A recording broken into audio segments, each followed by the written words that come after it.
Dad, just press fucking start, okay? He's not impressing anyone. It's not... Oh, God. Anyway, hello, everybody. Welcome to Blackdog 151. It's me, Mario. Yeah. Hopped up on the shrooms. I think that's probably what we'll call it for the moment. I've got shrooms! I've got shrooms! Anyway, I'm Lee. And I'm Darren. Hello, and this week we will be, of course, reviewing with shit-covered goggles Super Mario Land. Or, Super Mario Brothers. Then have a bit of chat, bit of news, another Profannasaurus from Mr. Jim Moon, your feedback, and a one sentence review. I believe I've got one sentence review and a brush with greatness, and another brush with greatness. Another brush with greatness. Well, I almost were in the vicinity when this one happened. Was I? Yes. I don't think you were actually with us spiritually, but physically. I think, it's like Doctor Who's TARDIS. You just kind of parked it there and went off on your adventure somewhere. Did I? Yeah. All right, okay. Well, anyway, so welcome everyone. And so, Darren, how was your week? How was my week? Yeah, pretty good actually. Went for your drink up, of course. Oh, way to steal my thunder on the only thing I've ever fucking done this week. No, you've done more than that. You've accomplished lots today, haven't you? Well, yes, we'll talk about that in a moment. Okay. But yes, okay, I'll move on swiftly. It's your drink, so you can explain what happens. But the brush with greatness, is mixed in there. Oh, is it? Yes, and I missed it. You missed it. Did I miss? Okay, you missed it. But okay. I'll tell you about that. Or shall I tell you about the brush with greatness now? If you like, yeah, go for it. We were standing there, yes, and just outside the pub. Outside the Clacken. The Clacken, okay. You've got sort of like a little alleyway that runs down the side of it, haven't you, where runs everybody down was the side standing. Yep. Okay, yeah. Who should walk past us? But Michael Burke. Michael Burke, the newsreader. Michael Burke. I'm going to shiv you. Michael Burke. Him. So, for those of you who don't know, who are outside of the UK, he's a rather famous news reporter for the BBC who did one of the first reports from, was it Ethiopia? I think it was, which kicked something off like that. Band-Aid? Yeah, he's very famous. Yeah, for something. There. Yes, apart from news reading, and being shot a couple of times as well. Something like that. Yeah, he's Michael Bulletproof Burke. Yeah, fucking rock hard. Come on then, do you want some? Michael Burke. And now time for the sport and weather. Do you want some? I'm going to keep popping that in there every once in a while in the podcast. Michael Burke. Oh, Jesus Christ. Okay, go on. We could actually use that as a expletive coverage if we ever go legit and. If we ever go legit, to blot out the swearing. What you mean? Just go. He's all right, Michael Burke. What a load of Michael Burke. That would. Well, you'd think Michael Burke might have something to say about that. I think he'd actually feel quite proud. Yeah, that he's attained something apart from news reading. Yeah, and starting off a Band-Aid via his reports. It's Christmas time. No, it and was I'm him. Michael Burke. Oh, for goodness sake. Jesus Christ. Anyway, carry on. How was the rest That of your would be week? great. Michael Burke releases... Did Michael Burke acknowledge you in any way? No, he didn't, but he passed within 1.5 feet of me, so that is a brush with greatness. That counts. That's within the radar. Right. It's kind of a lackluster Mel Smith moment, really. It is. It's just look who I saw walking down the street this week. Oh, right. Okay, fair enough. Cool. So there we go. And you were nearby. Oh, yeah, probably. Yeah. So probably. I was in the pub. Well, I think you were actually orbiting outside, but you just didn't. I was expecting you to go up and accost him, actually. Well, yeah. Well, it's probably just as well I didn't. Yes, indeed. I was about 700% He would proof have at done that you, point. mate. He would have just flattened you out. One punch. One punch Burke. That's what they call him. Haymaker Burke. Yep, I'll tell you. I remember that famous fight between him and Trevor McDonald in '76. The rumble in the newsroom. I'll tell you, there were teeth and blood everywhere. It really was. Titanic struggle. Rumble in the green room. Yeah, it certainly was. On, anyway, yes. So carry on. On the weekend, went to visit Mr. Kelk and Mrs. Kelk. Okay, that's cool. Because it was Mrs. Kelk's birthday. Well, technically speaking, that was yesterday. But Well, yes, it was kind of a little surprise birthday get together. Yes, I would have attended had I not been amazingly hungover. Compos mentis, that's what you Yes. should have been, yes. Yes. But no, that's fine. It was a good weekend anyway. Really enjoyed being there, had a good time, had a bit of a laugh. Yes, though it is rather telling that the only picture that came out of that event Was me eating. Was you eating and everyone hiding in the kitchen. Yes. Yes, that was It that. often happens when I start eating. I get very violent. I just like lunge and punch and shit.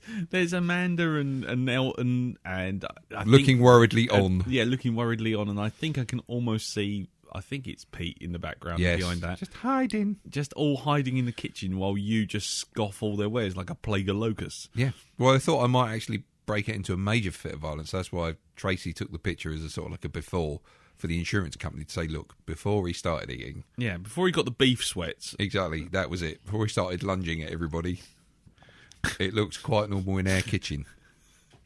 So there you go. Act Proof. of God. Act of God, yes. Right, okay, fair enough. I'm a force of nature, apparently, but there you are. Starts with F, but It certainly does, yes. Anyway.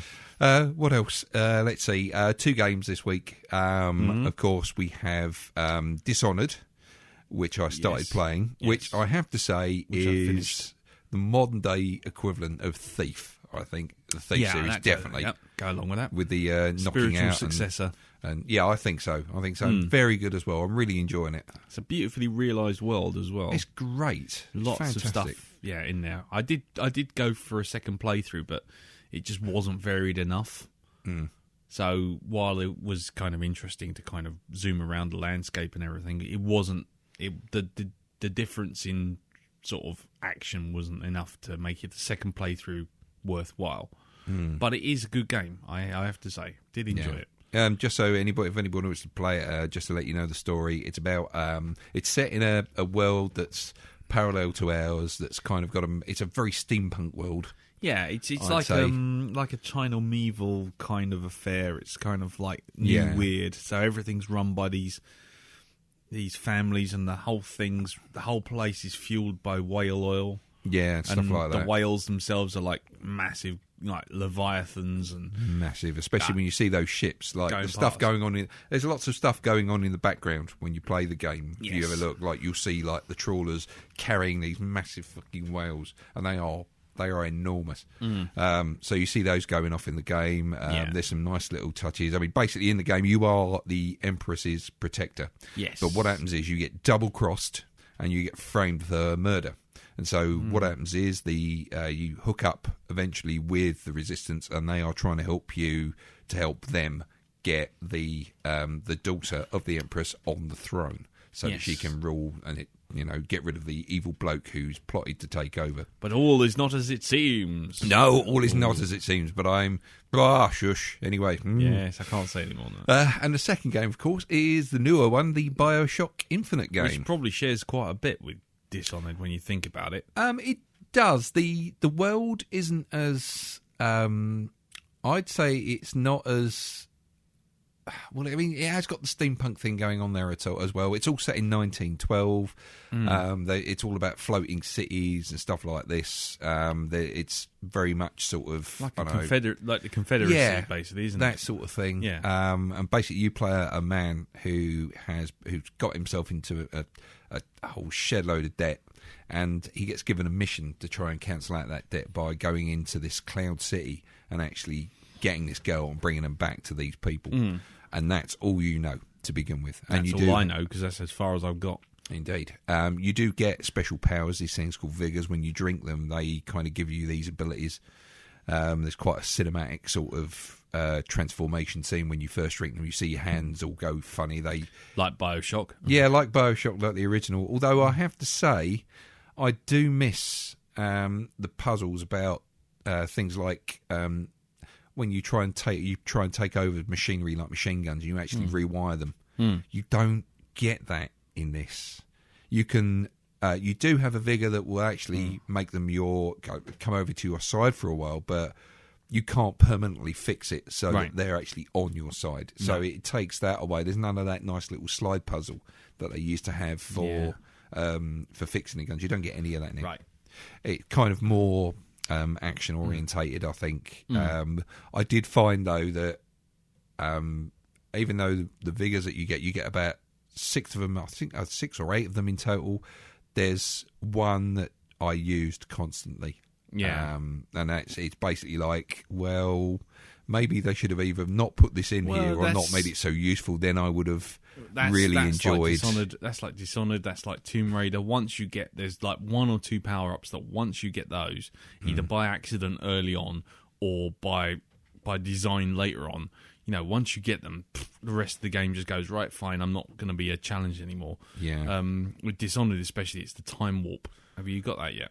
No, I haven't. I'm using the thing I'm finding on Dishonored that I use quite a bit. The light jump thing. Well, there's that, but the thing I use mostly is the dark vision, because that is so helpful. It's with eyes. Yeah, and you put the eyes on and you can see through walls and stuff like this, and it really helps you judge when the guards are going to have their backs turned. And because I'm playing it for stealth. Yeah, no, that's fine. But what I was going to say is, you get level 2 time warp. And literally, if they start firing bullets at you, you can stop time, pick the bullets out, and re-ammo. Can you? Out of air. Oh, how cool is that? Pick the bullets out of the air.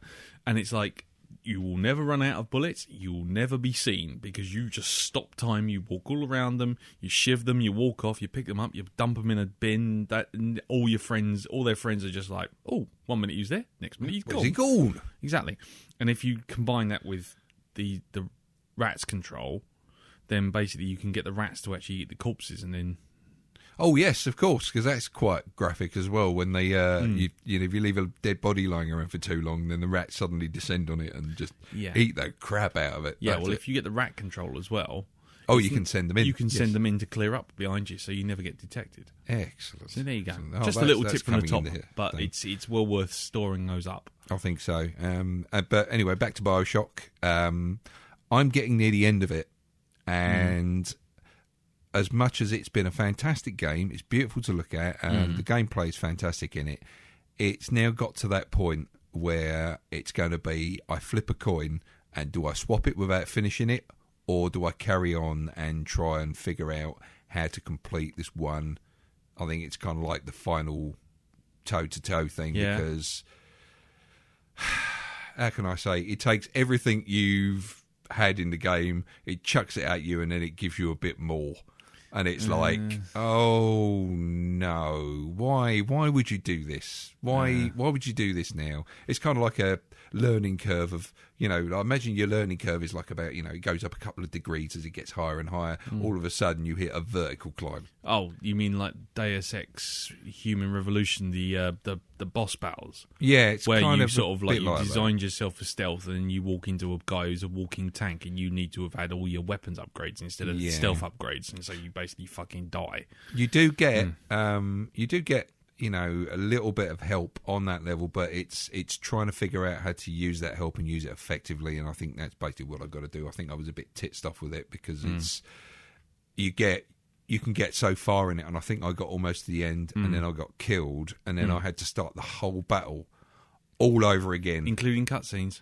Well, there is no cutscene in once they get you past that, thankfully, and they get you right up to the door of the battle. But it's just there's an awful lot that gets chucked at you, and that's what I mean about it's kind of as it jumped the shark for me. I don't know. Yeah, I'll go back and play it, and I'll probably figure it out and think, yes. this is what I need to do. But you've got a heck of a long way to get to that, and trust me, it is at the very end. So you've got all this wonderfulness to go through. Cool. I'm some looking very forward strangeness to it as well. I'm looking forward to it. I guess strangeness, but It's going to fuck with your head a bit. Is it? Yeah, it's just I can't say anything more, but just play it.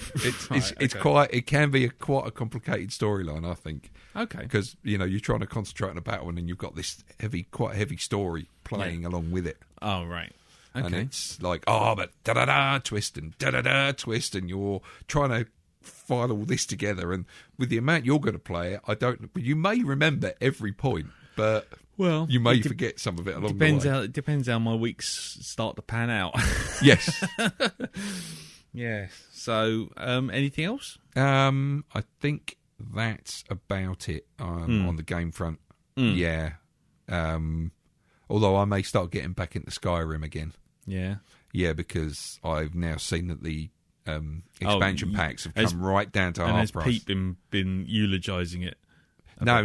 It's just I saw two of the two expansion packs, the two major ones, have come down to 800 points each on the Microsoft, Xbox Live, and they are quite hefty pieces of DLC. These things.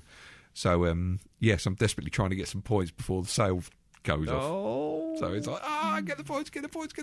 Scramble them together. I found the new local game store, which is at the bottom of Hamleys in the basement. Nice. So I shall go there.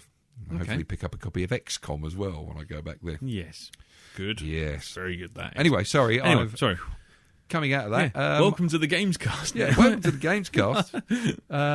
We've got very little in my week to talk about, basically. Yeah, I know. That's fair enough.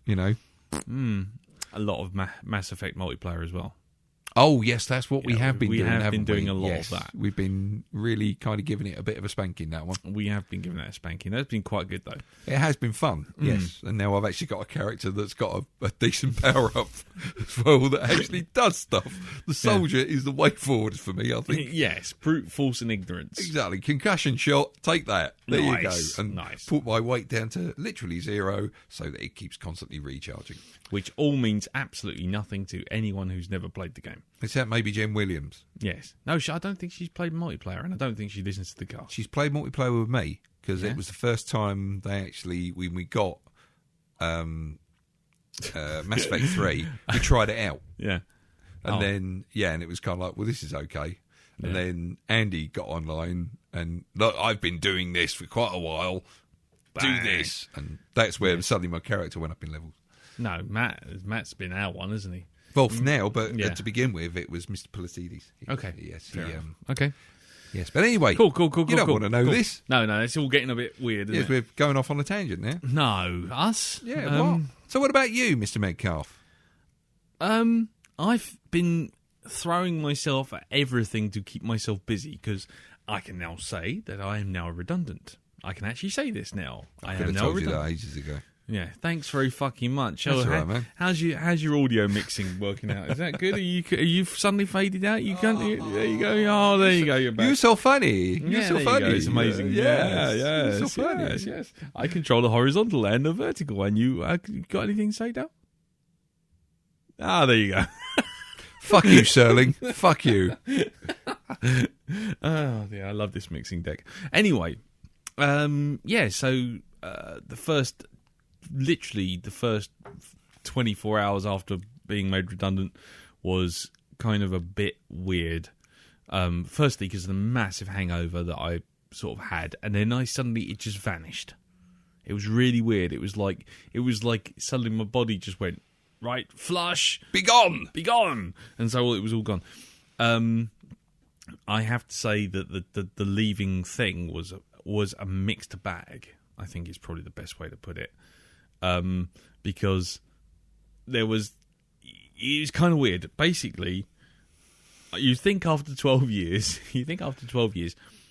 it would be a bit more of a ta-da, you're all off, bye, here's a card, we've all signed it. Nothing. you would have thought you might have got your boss, who's the only person who's staying behind, who really hasn't spoken to you an awful lot. You thought he might come down. Nope. You thought he might turn up for the drinks. Nope. In fact, you know what he did? What did he do? He booked the day off. Did he? On the day I was leaving. In fact, the day his entire department was vanishing. But he was staying.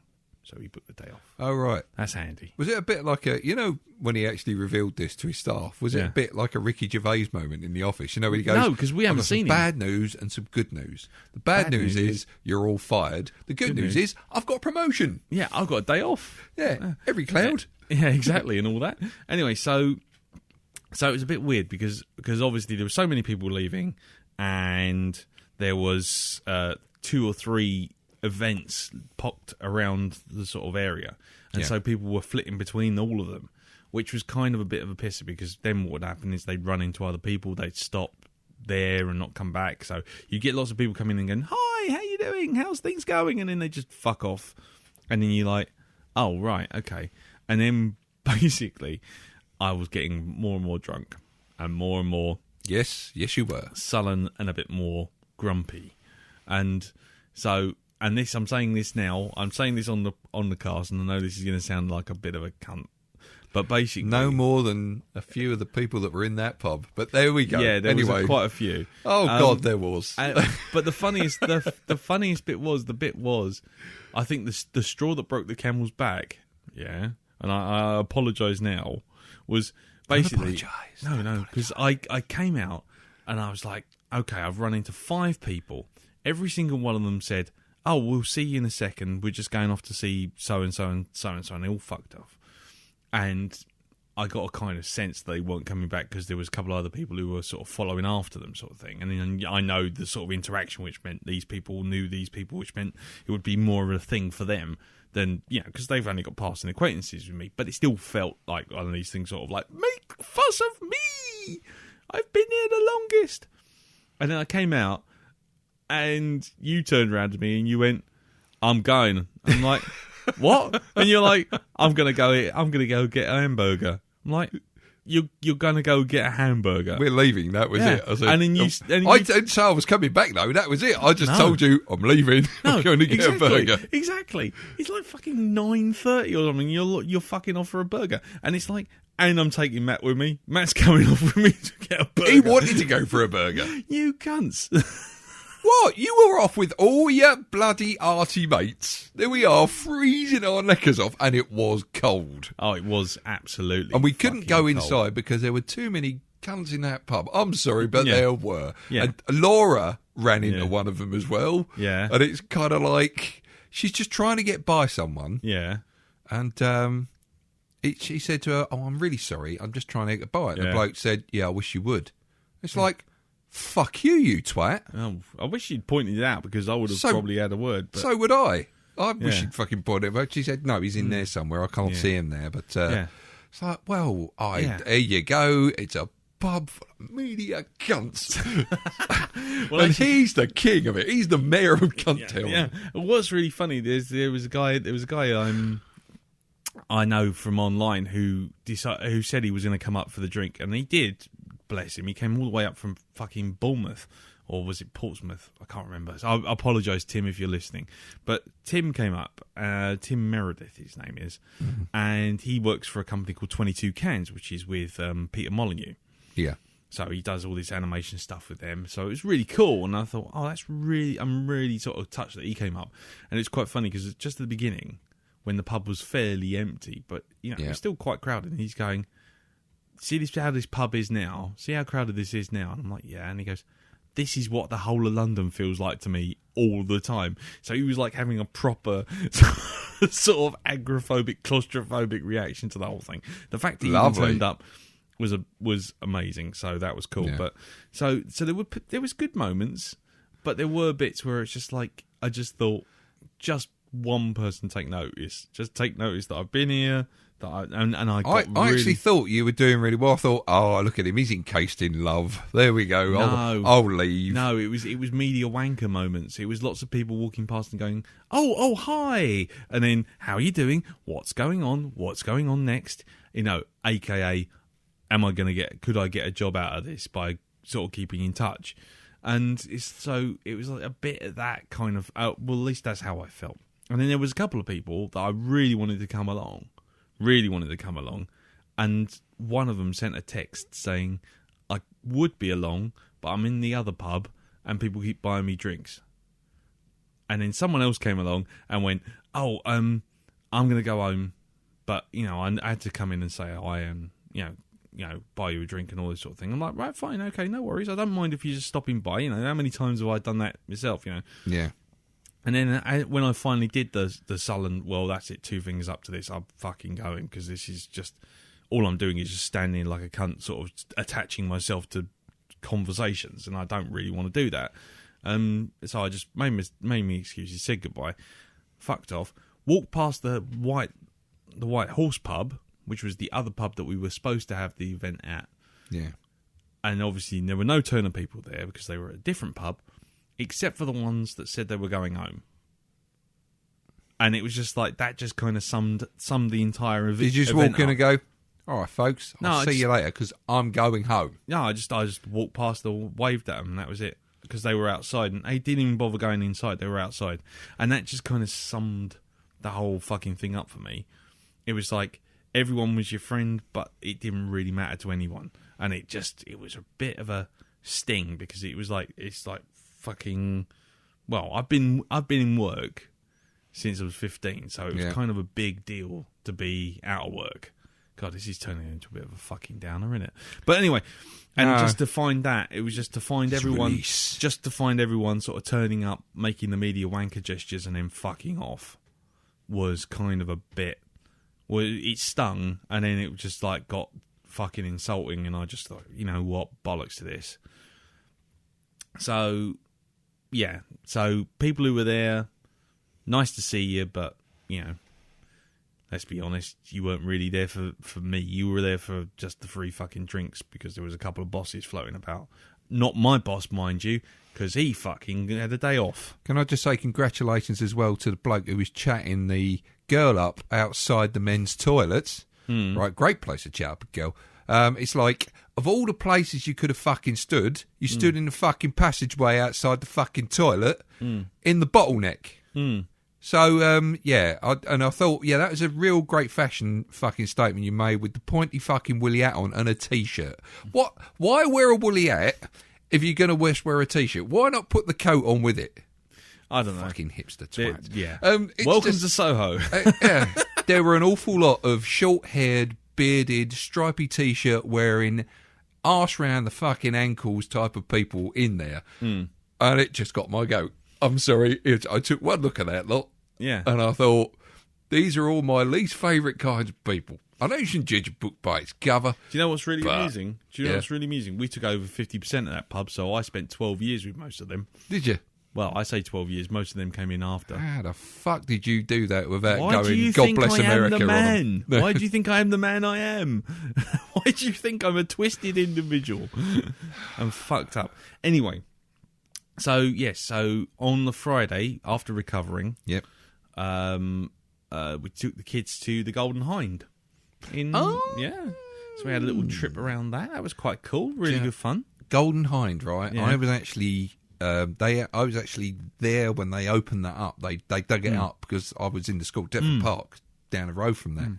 And I remember the Queen came along. And, we did the flag waving thing and whatever. So I remember the Golden Hind when they first kind of, look, we found this ship. We've cleaned it up and now we're putting it on display. Yeah, well, actually, strictly speaking, it is the Golden Hind 2 now, because it's all because they had to well, because basically Boogaloo.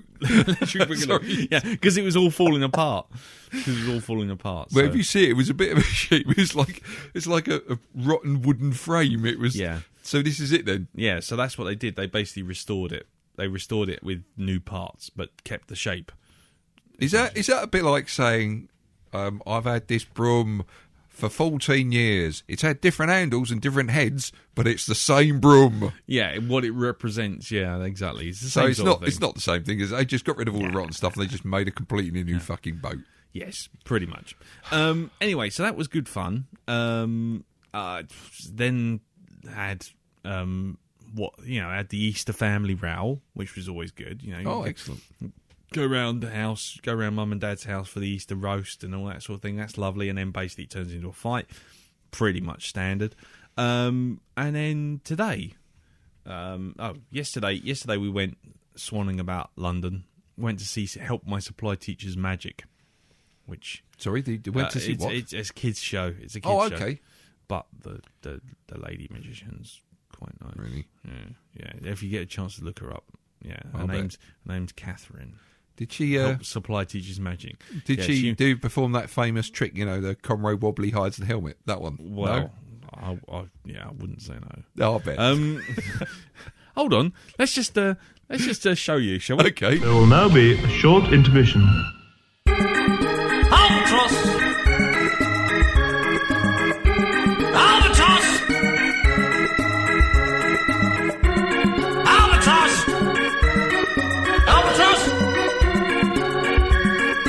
Course you don't get bloody wafers with it! There you go.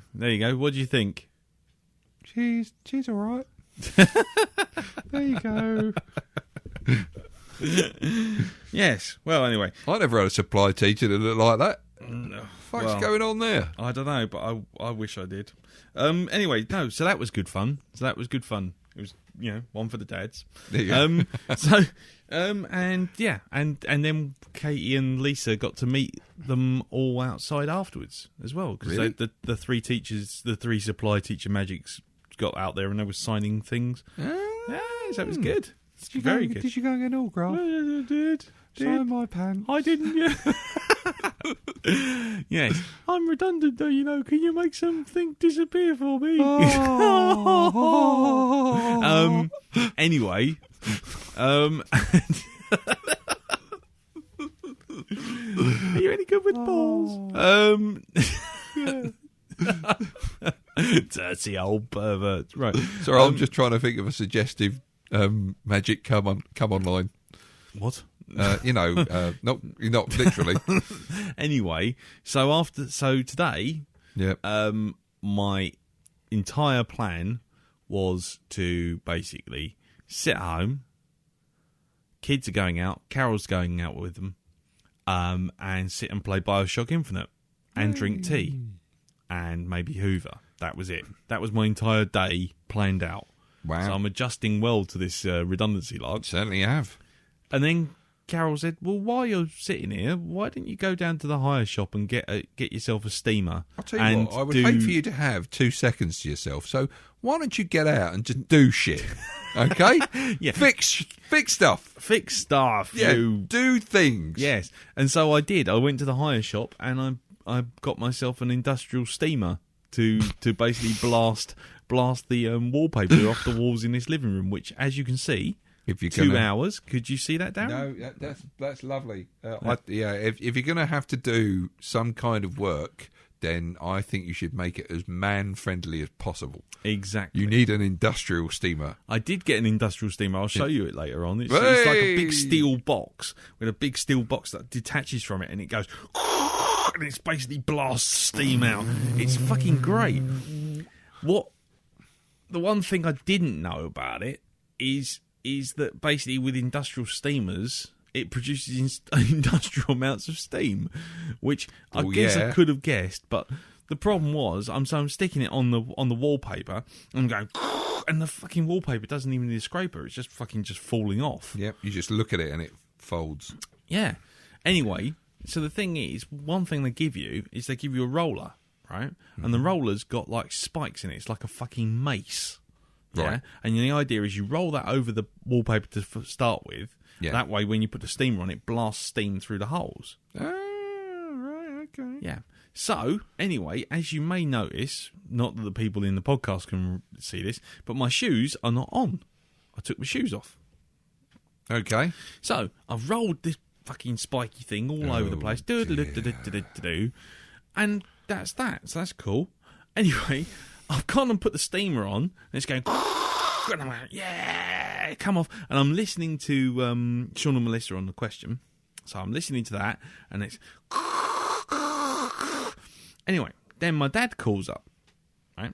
And he's got a problem with his printer. Oh, God. Well, let's have a look. Well, you haven't got I any didn't. burns I on the didn't side take of your the steam face. into my Hello? ear. Oh! No. So I'm like, well, this is. I can see this is all coming. I can see what's going to happen. It's going to be a fucking disaster. I'm going to drop this on my foot or whatever. So I lay it down very carefully. Right. So I lay it down. Yep. Like that. Anyway, so it's laid down. This steamer plate thing. And it's laid down. And I'm like talking to Dad. Yep. Dad. Yeah. All right. Fine. Okay. Yeah. Fine. Right. Okay. Cool. Put the hand down. Went to put my hand underneath the steamer plate, and as I've done that, I've scratched my hand on the roller, on the back of the roller. Now, it's only little light scratches because there's only like little needly pins. But what I've then done is I've gone slap, and I've slapped upwards instead of on the handle on the steamer. It's gone, and I'm like, so I've gone, scratch, fucking, the whole thing's gone up in the air. There's fucking hot water all over the floor. Lovely. So, while it did save me a little bit of time with the steamer, and it's done a lovely job pulling the wallpaper off the walls, I did spend about 400 quid's worth of paper towels soaking up steaming, boiling water off the carpet, while my hand was kind of feeling like I'd picked up a kettle, and like basically it was all over my feet and everything, and that's where the shoes come in. I must admit, I thought what you were going to tell me is you gave it a quick blast with the industrial steam. It melted all the stitching in your clothes fell off, and you burnt your cock off. No, but there's still time because I've still got at least 4 walls, and I've got this thing until Friday. There's still time to have a naked accident. Exactly. Where would we be without a naked We haven't had one of those in ages, you know. I think we're just about due one. Yeah. So basically, it was like a scratch the back of the hand, steam plate, grabbed my hand. It's like, fucking hell, that really hurt. And then poured basically all the water all over the floor, which was obviously boiling. Yes. All over my feet. Indeed. All over the floor. Wonderful. So there you go. Right, okay. Well, there isn't much in the way of news, so rather than waste any time on that, shall we have a Jim Moon's Profannasaurus? Yeah, go on, do it.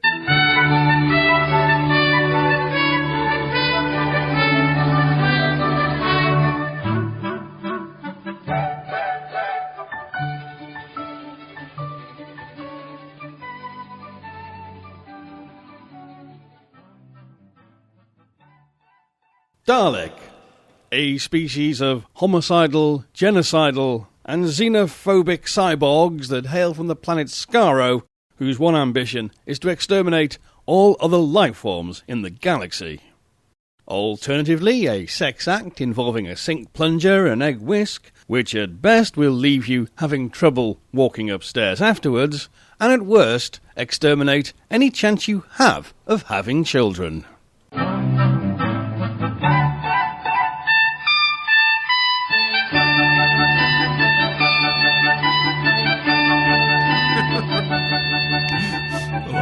Being able to walk upstairs. Excellent. Thank you very much for that, Jim. Cheers, Jim. Yes, as ever, you can hear Jim on Hypnobobs, which you can find at hypnagoria.com, and you can find it on iTunes. Give him some reviews, 5-star ones, of course. Yes, give him some love. Give him some love. And you can also find him on geekplanetonline.com, where he not only does Hypnobobs, he also does lots of reviews and interviews as well. So well worth checking out. Excellent. Right, okay. What next? Well, I suppose we have to ask Lee. Have you seen this film? Mm-hmm.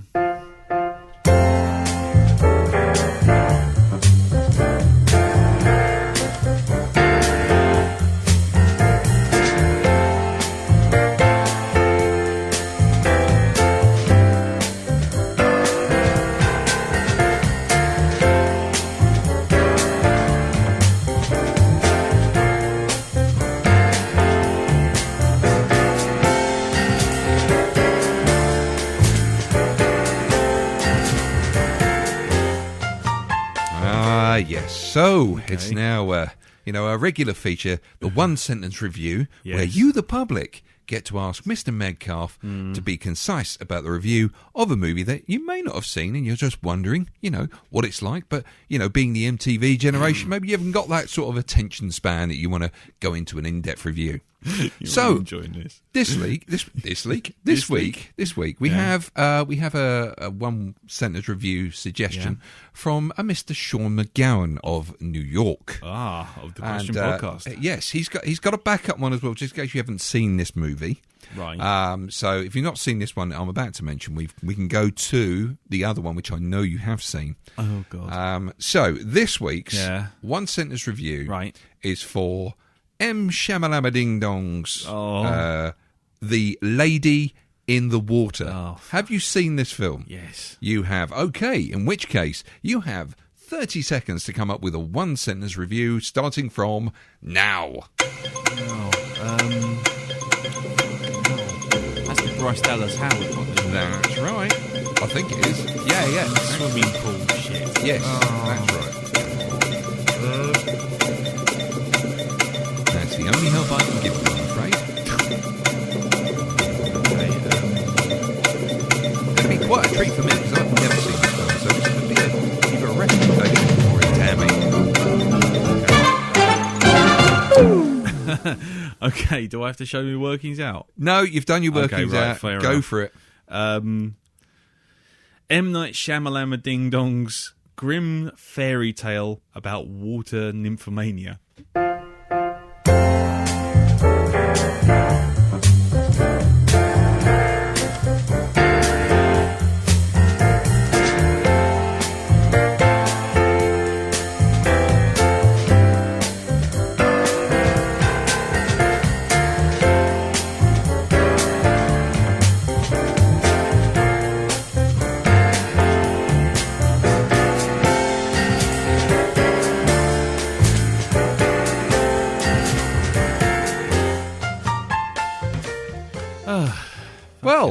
Well, Bryce Dallas Howard, Nymphomania. I might actually see that one. I wouldn't. No? No. Okay, then. It's the grim in Grim Fairy Tale. That's the bit you need to remember. It's grim as in that's the quality of the film. It's fucking crap. Right, okay, there you go. I could have just had it's fucking crap and just be done with it.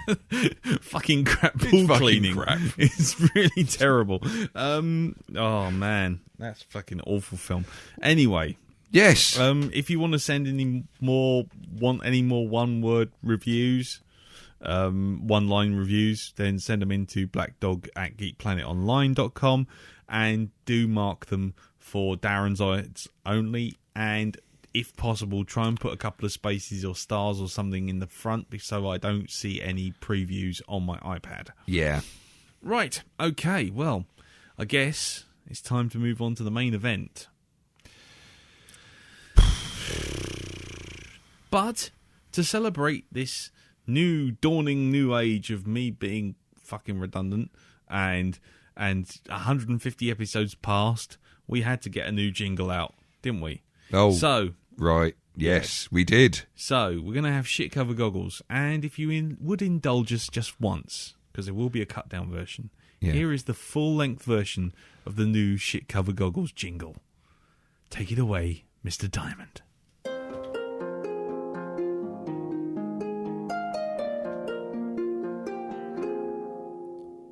Hello, guys, I heard you sent some feedback, but I cannot download it because my PC's crashed. What did you write? Oh, I just can't wait to read. Was the film so very bad it made your eyeballs bleed? Made your eyeballs bleed, made your eyeballs bleed. Was the film so very bad it made your eyeballs bleed?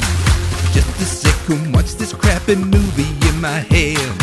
It's a tragic balls up and it really should be banned. If I see it, I don't know what it will do to me. Maybe I'll view it while off my tits on LSD. Stop watching, I can't take this film anymore. She covered goggles are just making my eyes sore. Stop watching, I can't take this film anymore. She covered goggles are just making my eyes sore. Eject the disc. Someone eject the disc. Eject the disc. Have mercy.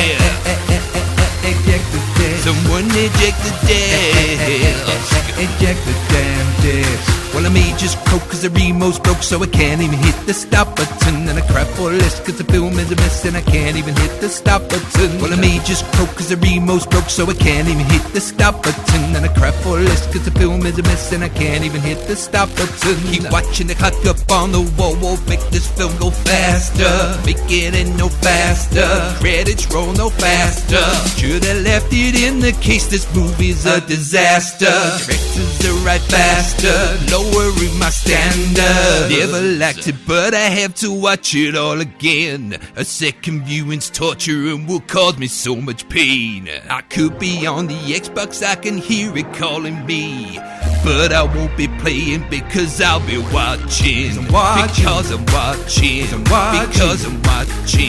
Tonight I won't be online because I'll be watching. Stop watching, I can't take this film anymore. Chica the goggles are just making my eyes sore. Stop watching, I can't take this film anymore. Chica the goggles are just making my eyes sore. Stop watching, I can't take this film anymore. Chica the goggles are just making my eyes sore. Stop watching, I can't take this film anymore. Chica the goggles are just making my eyes sore.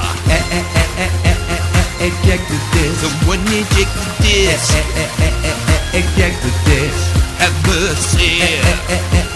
Eject the disc. Someone eject the disc. Eject the damn disc. Well, I may just croak cause the remote's broke, so I can't even hit the stop button. And I crap for a list cause the film is a mess, and I can't even hit the stop button. Well, I may just croak cause the remote's broke, so I can't even hit the stop button. And I crap for a list cause the film is a mess, and I can't even hit the stop button. My stop button. My stop button. And I crap for a list cause the film is a mess, and I can't even hit the stop button. My stop button. My stop button. And I crap for a list cause the film is a mess, and I can't even hit the stop button. We're sorry. The podcast you were trying to download is not available at this time. Please check with your provider or try the link again. Thank you there. Hope you didn't mind our little indulgence, but we had just spent like 3.5 hours fucking making that thing. So, yes. So it will be a cut down version next shit cover. Oh, definitely. Goggles. But there you go. Anyway, if you like it, do let us know. Put it on the Facebook group, which is facebook.com/groups/the Blackdog Podcast. Right, okay, so for this new generation of shit cover goals, we start off with Super Mario Brothers. Dear oh dear. Directed by Rocky Morton, whose most famous credit, I think, is Max Headroom.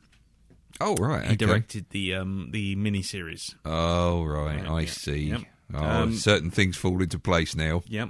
It was written by Parker Burnett, Terry Runt, and Ed Solomon. It was based on Super Mario Brothers by Shigeru Miyamoto, and it was narrated by Dan Castellaneta, a.k.a. Was it Homer Simpson? Yes. It starred Bob Hoskins, John Leguizamo, the Goozy John triple word score, Dennis Hopper, Samantha Mathis. The music was by Alan Silvestri, who famously did the theme to Back to the Future and lots of Predator and that sort of stuff. It was released by a studio called Leitmotiv and Nintendo, and distributed by Buena Vista. It was released on May 28th. Oh, kind of near now. Oh, there you go. 1993, which means that its special effects are up for criticism because it is come out just after Jurassic Park. Ah. Right. So there you go. Its budget was $48 million. Jesus Christ. Do you know how much it made? No, go on. $20 million. Worldwide. Oh, I think the public had spoken. Right. The film had something of a tumultuous production.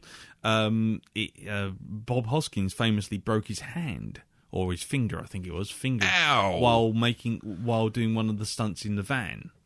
When John L, I'm going to call him John L because I'm not going to damage his name anymore. Basically rounded the corner too hard and he smashed his hand and it got broken. And basically you can see in half the film, his hand actually, they didn't have time or budget to handle the shoot. So basically, they put a pink plaster cast around his hand. So you see in a couple of scenes where he actually is throwing an egg or something in the dance floor when they're doing that horrible fucking nightclub scene. You can actually see his hand is just like splayed and flat. Oh, right, okay. Yeah. But anyway, so yes, the other thing was he nearly died through several other things, like falling sets, through fire, lots of sparks floating about. Yeah, there seems to be an awful lot of sparks in it that seemed world. to be sponsored by sort of like local corner shop fireworks, wasn't it? Mm-hmm. Famously, both John L. and Bob Hoskins reportedly confessed some years later that every day they would get drunk between takes just to make it through the film.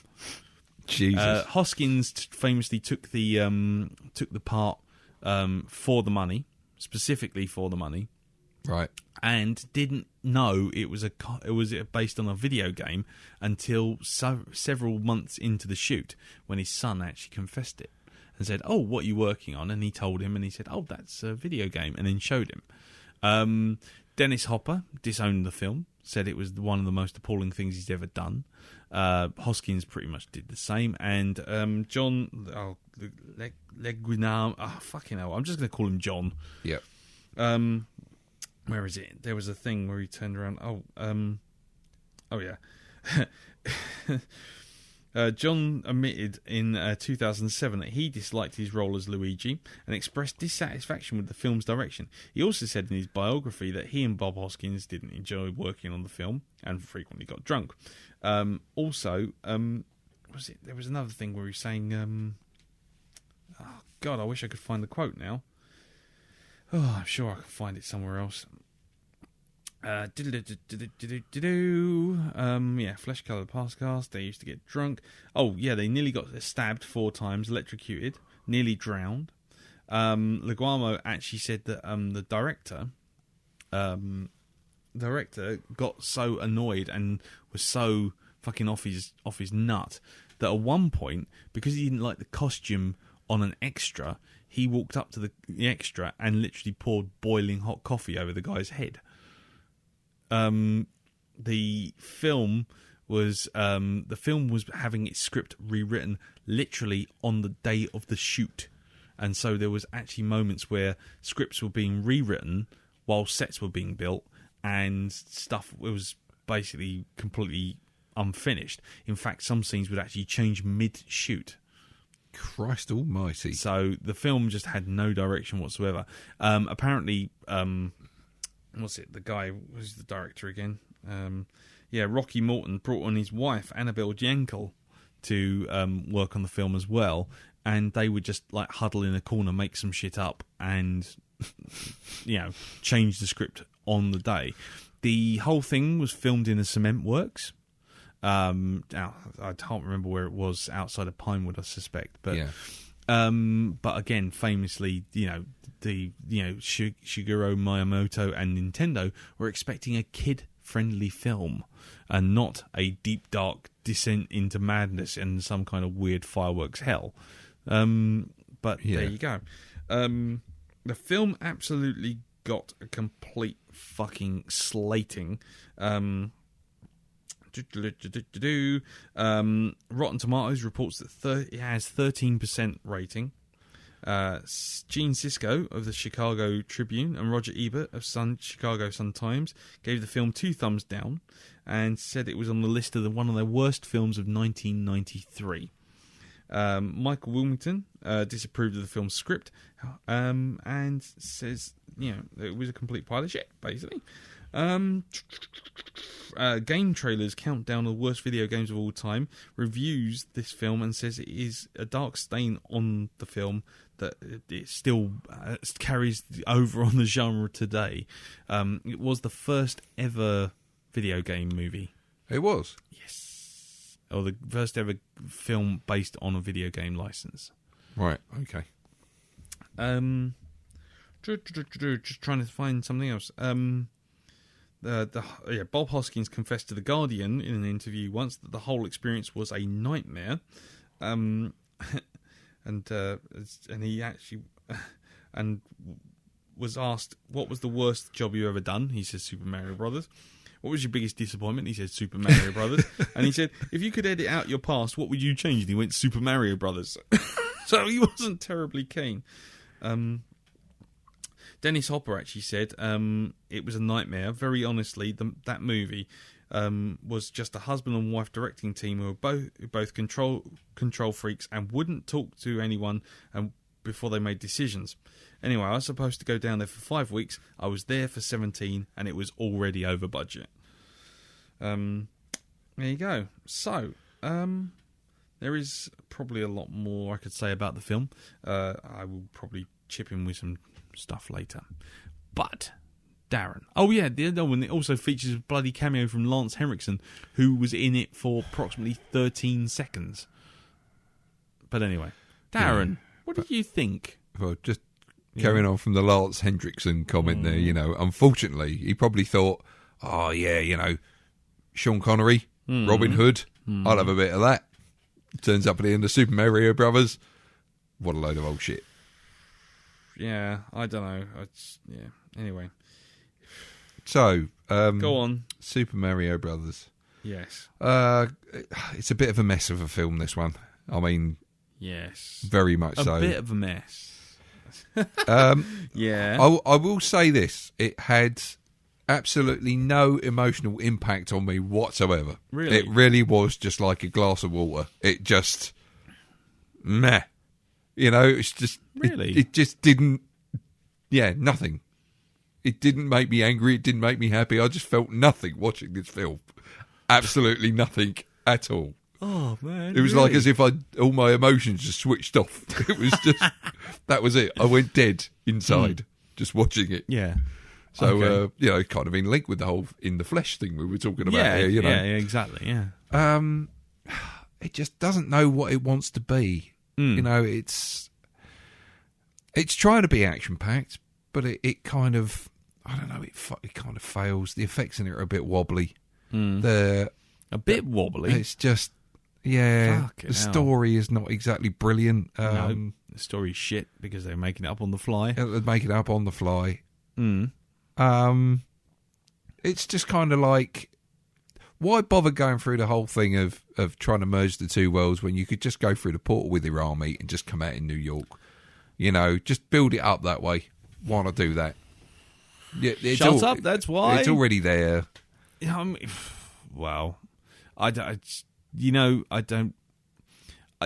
have to say the film just made me cross that it was not just a wasted opportunity, but it was just so... No one gave a shit. Clearly no one gave a shit. And the plot was nonsense. I mean, I sat here this afternoon, and the kids sat and watched it with me. And like within 5 minutes, Lisa's kind of wandered off, and Katie was just kind of like, meh. What's all that then? What's that then, exactly. Dad? So it wasn't even getting the target audience, and I literally just thought, you know what, I could actually switch it off now and have no impact on my life.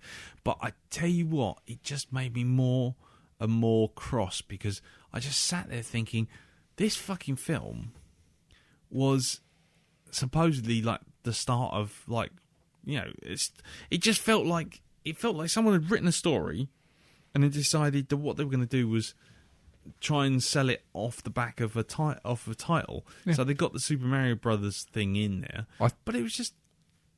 I think had it not been called Super Mario Brothers and just been called, Journey to Another Dimension, and just rename the characters, I think it probably could have got away with a lot more than it did. I mean, I'm watching the film and I'm thinking... I mean, I could turn around to Laura and say... Is that part of Mario lore? No. Is that part of Mario lore? It was.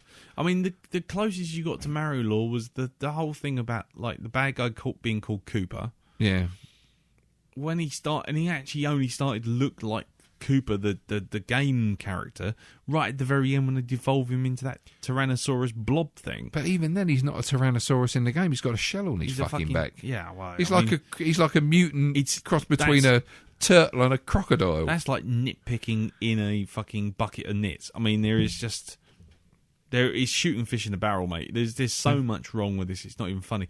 Toad, right? Do you know Toad, the guy with the fucking harmonica? Yeah. Yeah. Do you know what he's supposed to be in the game?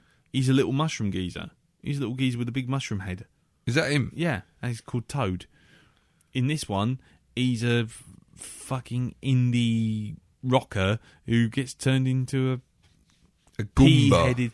pea-headed fucking dinosaur. I mean, the whole thing is just gibberish. And if you could evolve everyone up so that they have massive brains and can work things out, why not do that to everyone? Oh no, because they become stupid because they're brainy. It's like all of a sudden the guys get this massive brain upgrade, and all of a sudden they're talking like this. Oh yes, Hello. It's like, go fuck yourself, man. I tell you what, go fuck yourself was exactly the thought that was going through my head in pretty much every frame of this film. Go fuck yourself. I mean, it was just like it was just utter gibberish from start to finish. It really was horrible, wasn't it? It was a horrible. It was film. beige. It was just nothing. You got nothing out of it. No, I got a lot out of it. I got a blood pressure. I got a raging headache because it seemed like it couldn't keep the camera still for more than 10 seconds. I got an urge to resurrect Dennis Hopper just so I could kill him again. I genuinely wished awful things upon the director and everyone in it. I tell you what, I also got out of it a massive loathing of and lack of respect for Lance Henriksen. I can honestly say that this was one of those films where I just sat there and thought, do you know what? I have actually genuinely wasted valuable, precious moments of my life watching something that really doesn't deserve it. There you go, Hendrickson. Here's your 30 pieces of silver. Now go buy that conservatory. Fuck off, yeah. I mean, genuinely, it was a film that was sponsored by Ryco Conservatories, wasn't it? It had double glazing all over it. Yeah. And the fact that it seems like a no-brainer. If you're going to make a game-based property into a film, then have elements of the game in it. Do you know what? Say what you like about Angelina Jolie's Tomb Raider, but at least she went and raided a tomb and she did some swingy about stuff. Well, so it's like they didn't really have anything like that in this. I mean, they had the boots in it that made them leap. Oh, fuck off. I mean, goodness sake. Yeah. I mean, just everything in this film just felt like someone had just gone, right, okay, so what's this? It has a plumber in it. He has a moustache. He jumps a bit. Right, okay, fine. And, stupid fucking references to the thing called a mushroom kingdom because he had a fungus growing through it. It's just like, what was the fungus? It was just like, what the fuck? It was athlete's foot. That's what the fungus was. Oh, you know what it was? It was fucking syphilis because it was rotting my brain.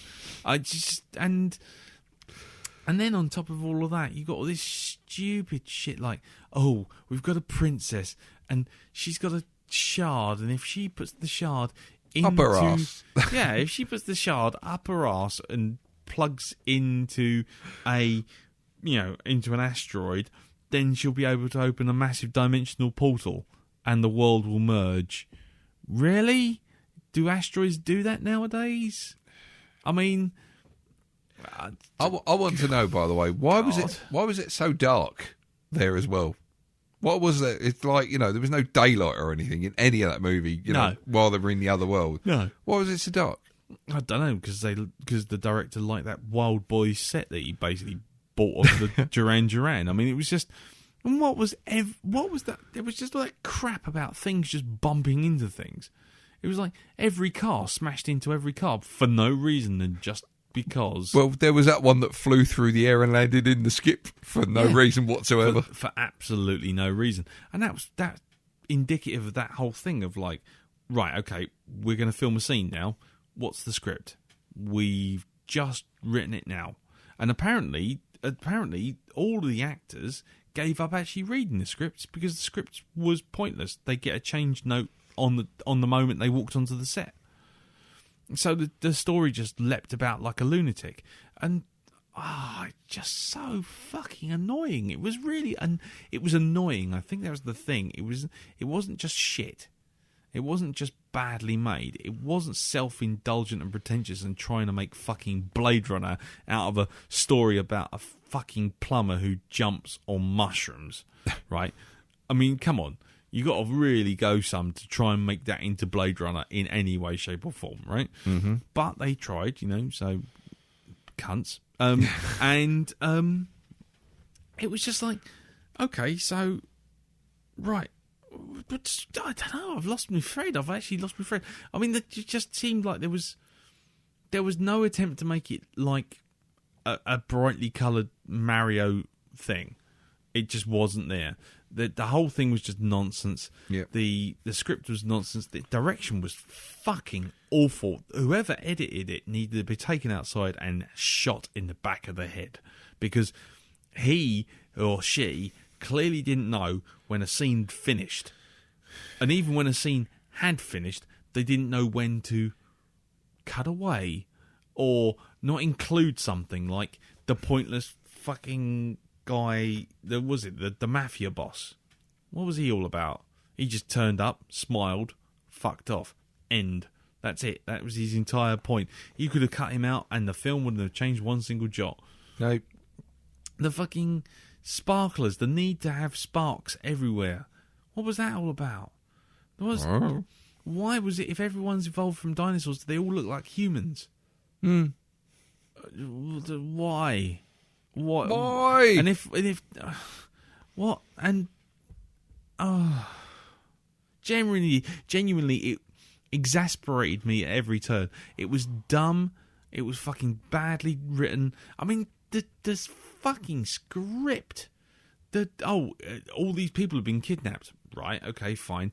Where are they? Oh, they're in a cupboard with a Goomba and what? That's about it. Nothing in particular, really. Yeah. It was just so we could have like 4 or 5 people. Do they get rescued? Well, maybe. But no one thinks about the fact that dimensional rift, is actually on a wall that is sitting over a sheer drop. Yeah. There's actually a little gap that they have to jump across to get to that wall. So walking through that dimensional jump is like walking straight off the edge of a cliff. Yep, it certainly is.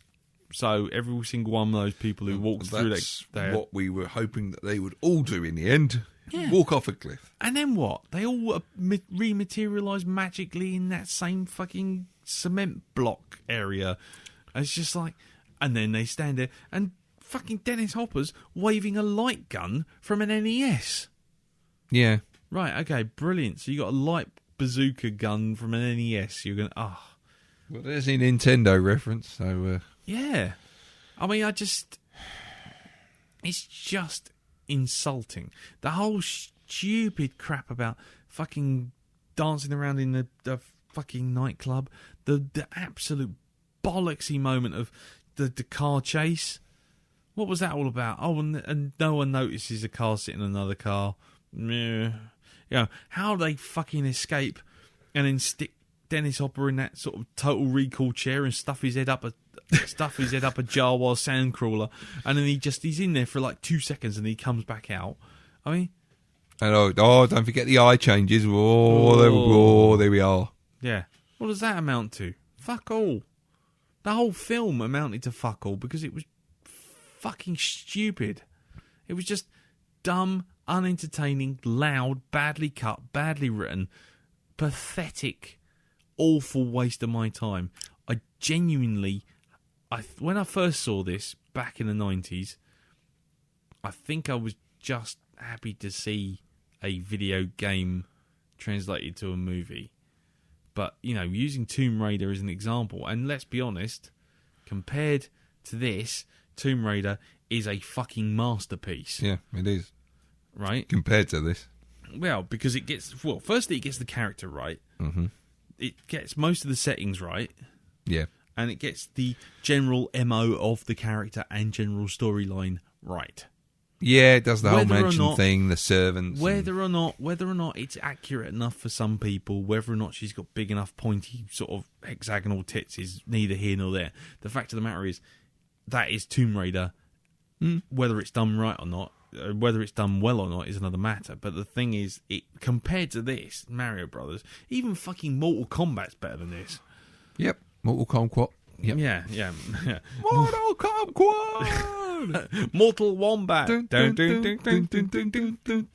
Anyway, so I give this film the finger. That's what I'm going to give it.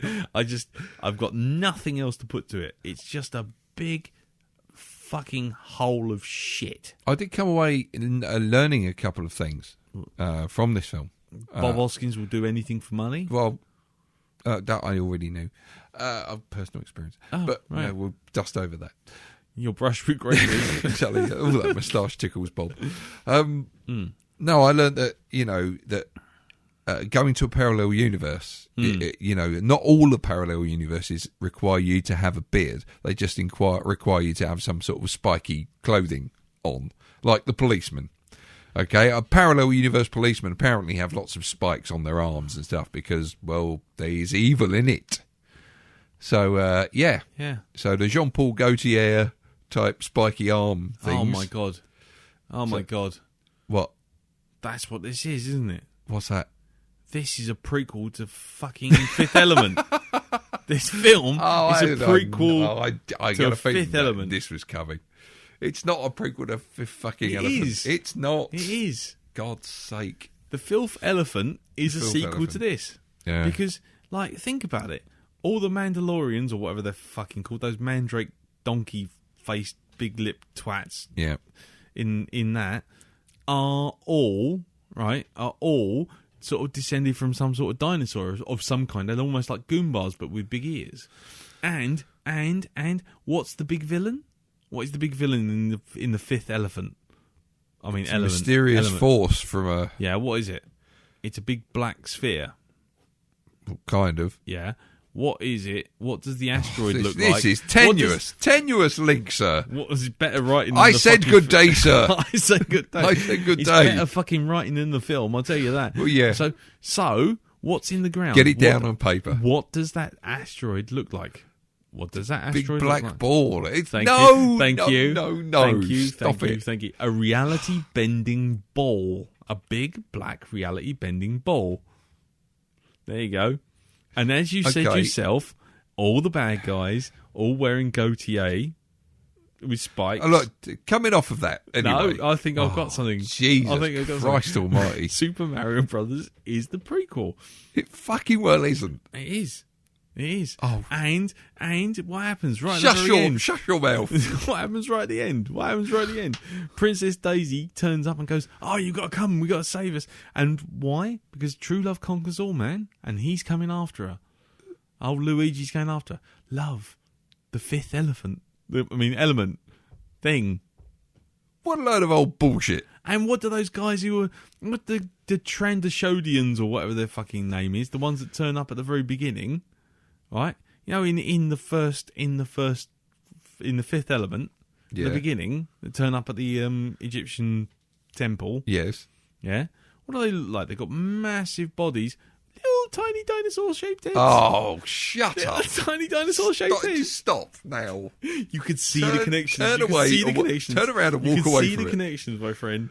And they waddle drop the ridiculous. And they waddle. They waddle just like those fucking Goombas did in the lift.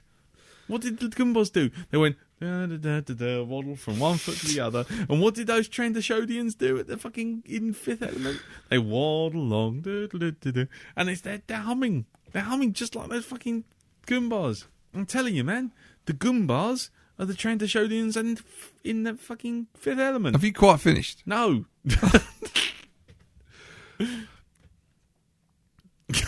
Now I've finished. Okay. Moving on swiftly. The only other thing I learned in this film is it Sarah Matheson? Yeah, Sarah Mathis. Samantha Mathis. Well, they say that if you've got a perfect face, it shouldn't look any different when you look in the mirror, and hers doesn't. That's the only other point of interest I had in this film was that.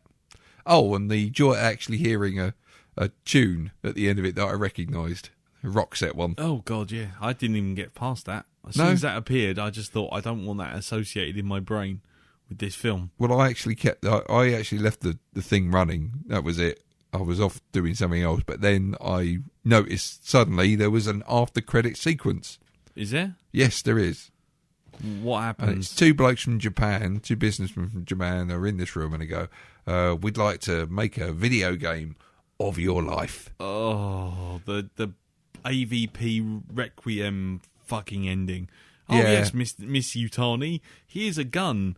I wonder if we can make some technology from this, Well, says Mr. Wayland. yeah, Fuck it kind of does that, and you think you're talking to Bob Hoskins and Luigi, and they're not. They're talking to the two lizard blokes that came through back into our world. The two Yeah. hired Spike blokes. and... Yeah, Dildo or whatever he's Spike fucking and Dildo. That's it. Yeah. So there you go. So they're responsible for the Super Mario Brothers game. Apparently so. Wow. That's a twist. It's I a didn't crock see of shit, the whole thing. coming. That's a twist I didn't see coming. Yeah, isn't it? Mm. See that? Whoa, keep your Yeah. thing. Oh, fuck it. I'm fed up with talking about this. Let's just fucking... let's just listen to someone else chat And about another it. thing why it's like the Fifth Element. Oh, I'm Is- going to stab you No, with a fucking it's 'cause- plastic spoon What? right in the fucking eyeball in a minute. Just... No.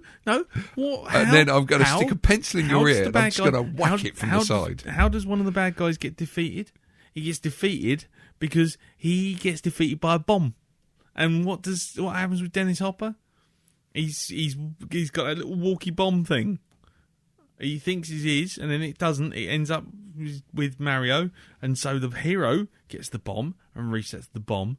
The bad guy thinks the bomb's clear. He's clear of the bomb. The bomb blows him up, just like Gary Oldman. I'm telling you, man. I'll just let this, firework burn itself out, shall I? Yeah. Are you done? No. Play the people's feedback. No. I'm serious. Two shit films together. Born in Fire. You've got to sleep sometime. Oh, well. You know, the good thing about you? You're mortal. That's it. Shall I do some feedback then? Yes, do some fucking feedback. Okay then. Well, the first. Ooh, burped. Great start. Anyway, first piece of feedback comes from who's this? That's Gareth Lloyd. Oh, hello, Gareth. And Gareth Lloyd writes, "Hello, Lee and Darren. Well, I thought you might be plumbing the depths with this film. I had a sinking feeling that I wouldn't be able to tap into it. It would be a wrench to watch. Oh, Fucking hell. Christ. But I told my kids to pipe down, and we gave it a go. Oh, dear. Pun run. There's a pun run. Pull up. Anyway, so he continues. Now, I've never seen this movie before. It never really appealed to me back in the day, and I don't remember seeing clips or trailers for it, so I came into this completely cold. So, thanks to Chris and his link on the Facebook page, I gave it a watch with my two youngest kids, and what a mad, bonkers mess of a movie it was. Now, I didn't know what to expect, as it didn't seem an obvious fit for a movie, and I spent most of the time saying, "What?" repeatedly throughout the film, as it just flies off in all directions. I like Bob Hoskins and John Leguizamo. Oh, for fuck's sake, John. But they are given nothing to work with the script, and what Dennis Hopper was doing here, I just don't know. I can't work out if it's bad performance, a lazy performance, or he's just got his own stash of fungi somewhere. I liked some of the design elements, especially the Dodge and police cars, and the whole film reminded me of another movie from that era, especially Tank Girl. Oh, we got to do that at some point. Oh, I fucking hate that film. Films that try far too hard to be wacky and eccentric, but just end up being messy and dumb. And why do none of the characters bear any resemblance to the ones from the game? I gave up on the plot by the end and couldn't tell you what was going on by the time old Lance Henriksen appears. My 6-year-old daughter said it was okay. It said it was okay. My 10-year-old son said he enjoyed it and would watch it again. Mind you, he also thinks that Pirates of the Caribbean movies are the high point of cinematic brilliance, so take that with a pinch of salt. So I didn't mind watching it once, but I wouldn't sit through it again. I think a Mario film could work if you really embraced the wackiness of the game and made it like a goodies episode with people running about, falling, getting squashed and getting straight back up again, and just making it a silly slapstick adventure. Well, maybe. So thanks as ever, chaps, for an interesting but flawed movie. Gareth. There you go. Cheers, Gareth. And your one, Darren, is from Chris. It's Chris Johnson, the perpetrator of the crime. The man we have to blame for everything. Yes, I think the entire Facebook group's up to pitchfork him at the moment. Well, I think so. Super Mario Brothers, World War II, the Titanic, blame him. Yes, yeah, indeed. The career of David Caruso. Yes, indeed. Fifth Element. Wow. Sorry. Okay, so Chris writes, "Hello, Lee and Darren." Hello. I've had a very nice week in the bunker of shun after I posted the full Mario Brothers movie on the Facebook page. Oops. So I thought I'd watch it too. For his own protection more than anything. I thought I'd watch it too. You're damn fucking right you'll be watching it. I'll tell you what, because if you had said you hadn't watched it, we would have come round to your house personally and we would have set up a fucking Clockwork Orange style showing of it. Drops in the eyes and everything. Well, actually, if he was in the bunker of shun, we'd just brick up the door. Keep him in there. Right. Anyway, Darren feels quite strongly about this. Yes. As a movie, it's just okay, but as a Mario Brothers movie, it's just rubbish. And I bet the writers never played the game when they wrote the script. And with that, I'm off to hide all the sharp objects in my house, so I have nothing to slash my wrist with when I watch The Mist. Chris. P.S. When Super Mario Brothers first came out, I saw it 3 times at the cinema. What? Once with my friends, then with my nephew, and finally with my nephew and 2 of his friends. What? Are they all dead now? Hellfire, Chris. God almighty. Jesus, man. How did it get to this? I don't know. You know, what happened? What was so wrong with your childhood that you went and did something like that? On the bright side, I don't feel quite so guilty to subjecting him to it now. No. Fucking hellfire. Take this from my hand. I said good day, sir. Take it. Take day. it. Right. Burn that email. Sorry, he's talking about the iPad, not anything. Yes. Not anything else. Right. Okay, so the next one is from Herc. Hey, Heracles, Herc. Yes. Anyway, so Super Mario Brothers, and he starts. Gentlemen, what the actual fuck? Dumb shit happens just to advance the plot all the time. Even 8-year-old me should be offended. Meteorite impact creates parallel dimension. They probably just tell you that this 95 seconds in, so you have time to forget how massively fucking dumb that is. In real life, people see religious icons in toast and freak out. A bunch of superstitiously predisposed nuns get a baby inside an egg, and 25 years later, there's no Church of the Latter-day Reptiles or anything, so come on! Cooper only uses the machine's evolve setting to punish his dumb cousins. What the fuck? The only genuinely smart bit was Mario pretending his shoelace was the meteorite necklace. That was actually quite good. I like the set design though. They got this cartoonishly gritty RoboCop style working for it, and the Cold War style posters all around the city. My favourite was Cooper holding a chainsaw captured Cooper the environmentalist. The effects hold up decently enough. No, they don't. Considering, and Yoshi is still fucking amazing animatronic. No, he's not.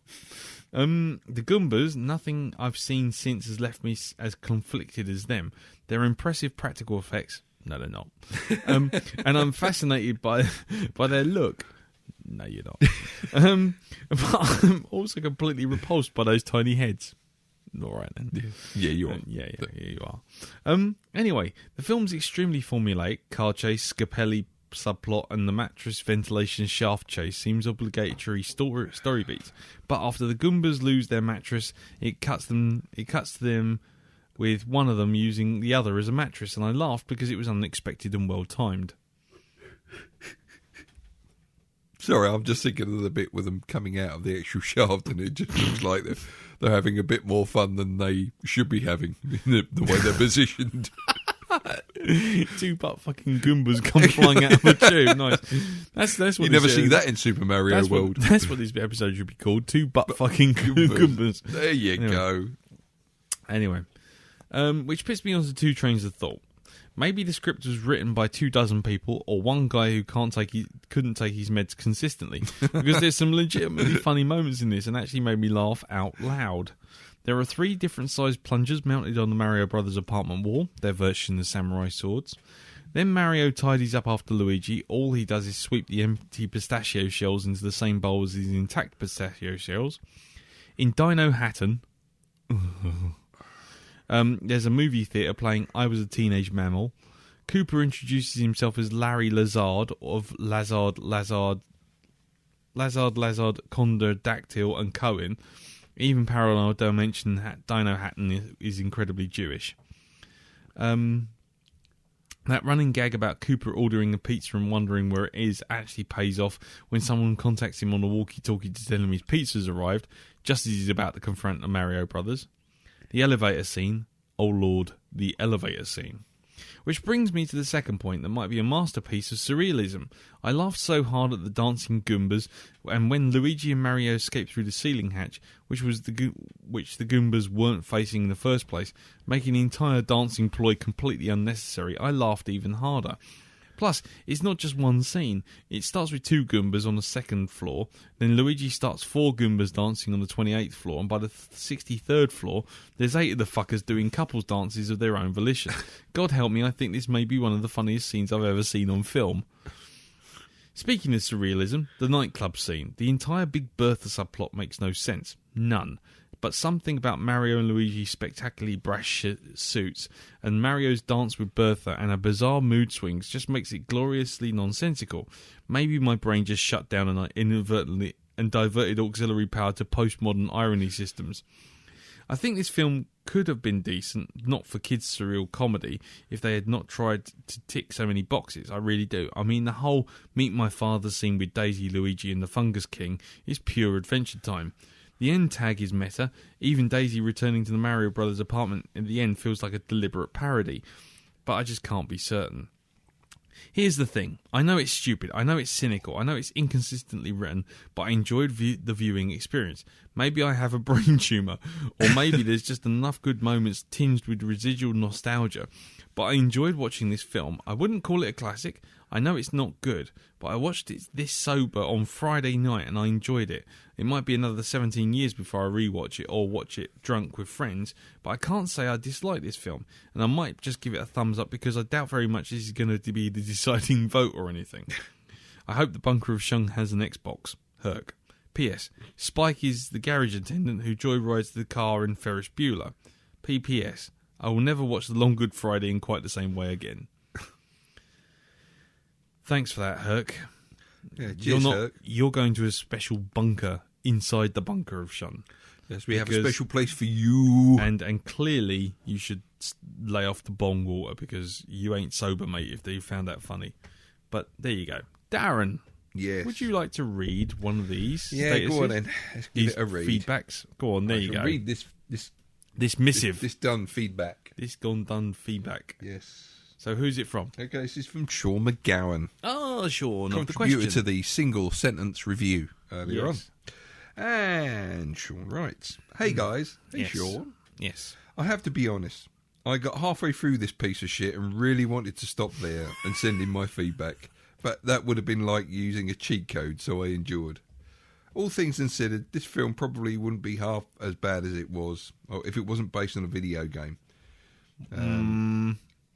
If it was a manic romp, it would have been a forgettable but mildly entertaining 80s/90s action comedy worthy of late night watch or background noise while doing the housework. However, because it is based on a video game, and an iconic one at that, it goes out of its way to include elements of the game, and it seems so forced.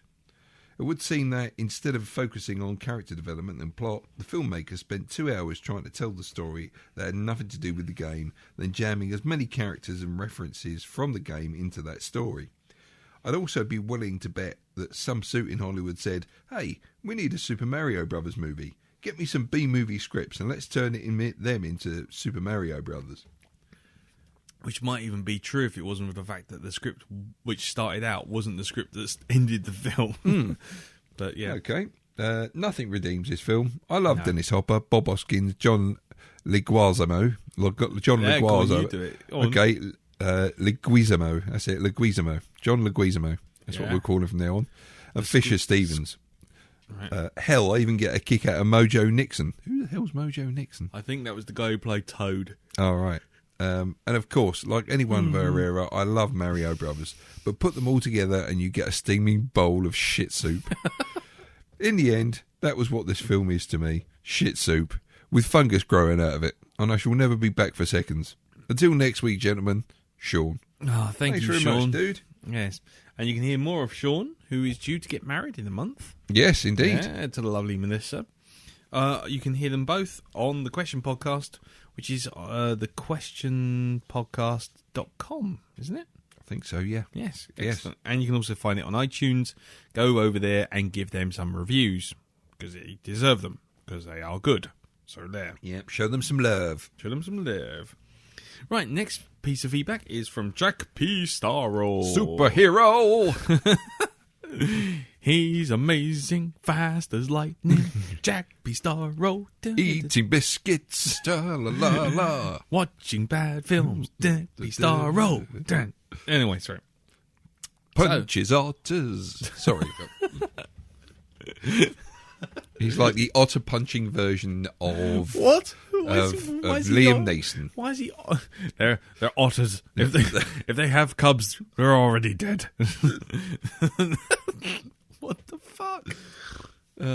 Jack P. Starro, otter puncher. There we go. I've deigned the otter puncher. Why? I don't know. It's late at night. I'm feeling tired. I'm a bit punch drunk. Yes. Should anybody else wish to be deigned some sort of animal puncher, please let us know. Write us in. Blackdog at Geek Planet Online.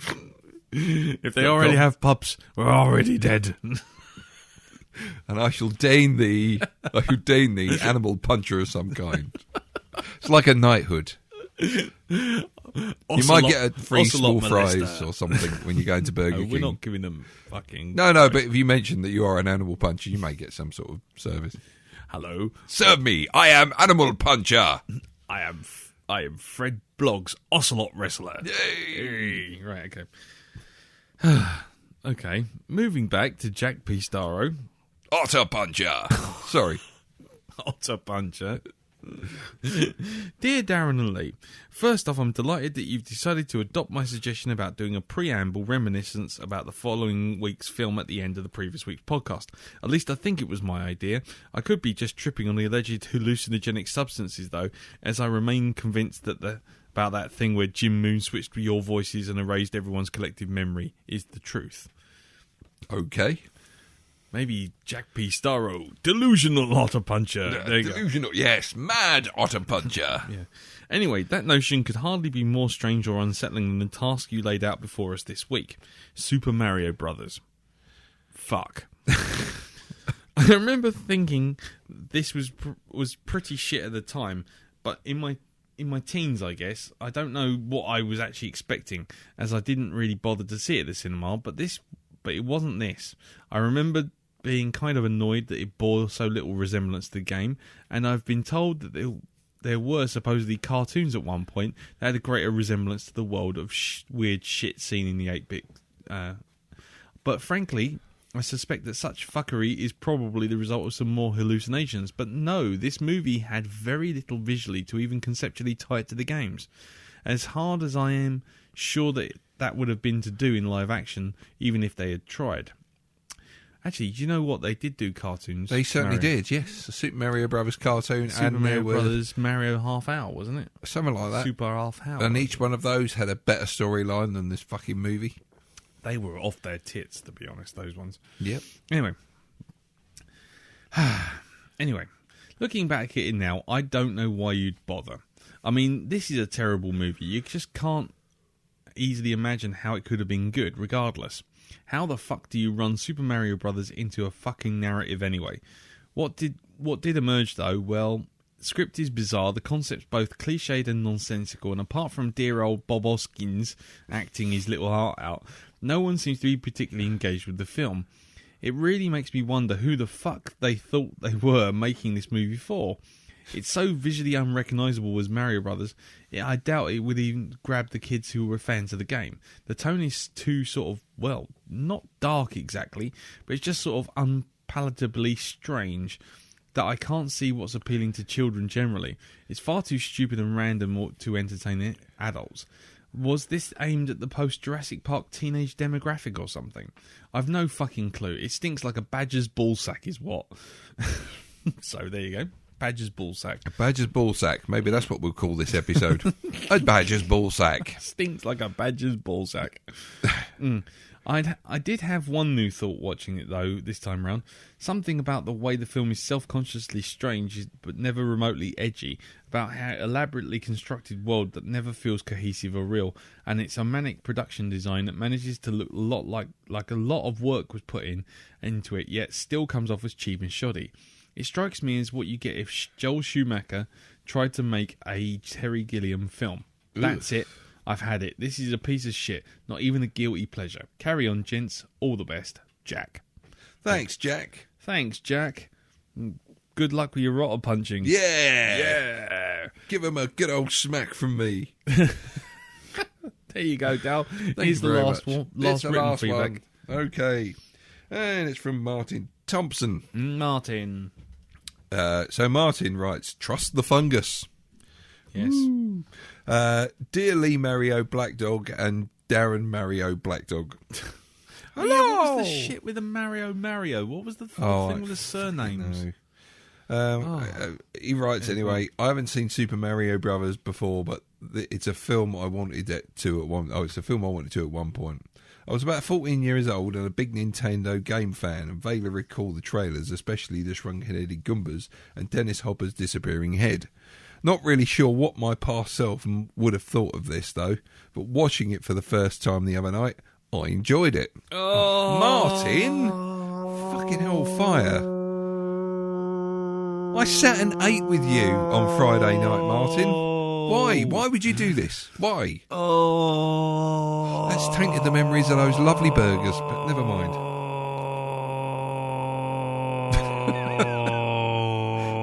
It's all right, ladies and gentlemen, his lungs will run out of air in a minute. Oh, God, he's reinflated. Anyway, stop. Getting back to the actual feedback.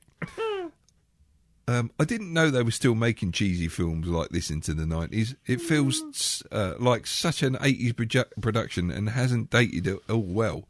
Bob Hoskins was good as Mario, but then there are a few actors who could have taken on the look. They were going to have Danny DeVito at one point. Were they? Yeah.